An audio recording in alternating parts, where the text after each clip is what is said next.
Careful, this might be one of the most dangerous items we've dealt with yet. More dangerous than an invincible reptile? More dangerous than that. More dangerous than a plague doctor who cures people by turning them into zombies? More dangerous than that. More dangerous than a malevolent star headed towards Earth to destroy our planet and everything on it? Even more dangerous than that. What could be more dangerous than that? Lawyers.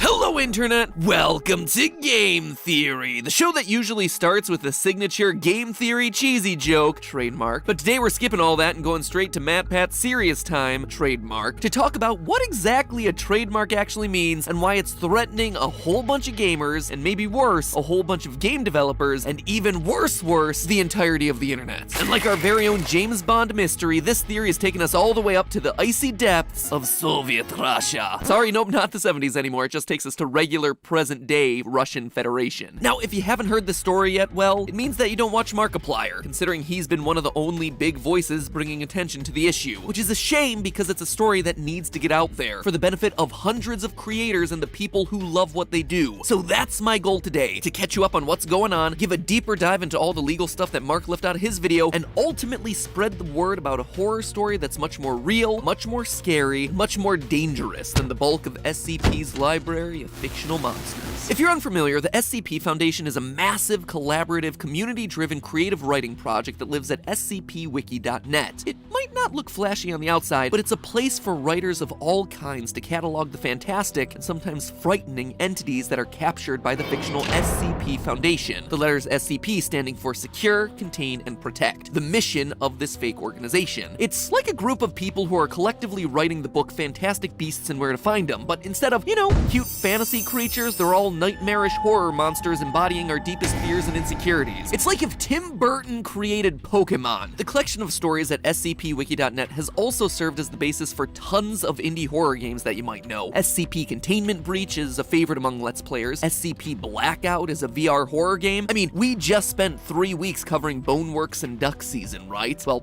all the symbols that were used in the mysterious messages along the walls of those games? Those are all SCP field codes in a game that has a decidedly different feel than a lot of the other indie horror titles out there. Heck, its influence has even creeped into the mainstream. Take, for example, Control, a game that spent the end of last year getting showered with Game of the Year awards. In an interview with Kotaku, the game's director confirmed that the similarities with SCP weren't just a coincidence, and that the SCP Foundation was an influence in that game. SCP has even gone as mainstream as Netflix, where filmmaker Max Landis was apparently so taken with the SCP lore that he himself contributed an entry to the wiki, SCP-2137, in fact. In short, if you're a fan of indie games, creepypastas, or horror stories like I know a lot of you who watch this channel are, chances are that you've seen or played something that has been directly influenced by what happens on SCP Wiki. So clearly the SCP community's inspired a lot of media out there, some of which is making big bucks. And yet, you don't hear about writers of SCP stories harassing game makers online, accusing them of stealing art or stories or anything like that. This is 2020, where's all that internet rage, trademark? Is the SCP community just really nice? Well, yeah, actually, that's kinda it. All SCP content cataloged on the wiki falls under what's known as a Creative Commons license. What is this and why haven't you heard of it? Don't worry, none of the music studios on YouTube have heard of it either.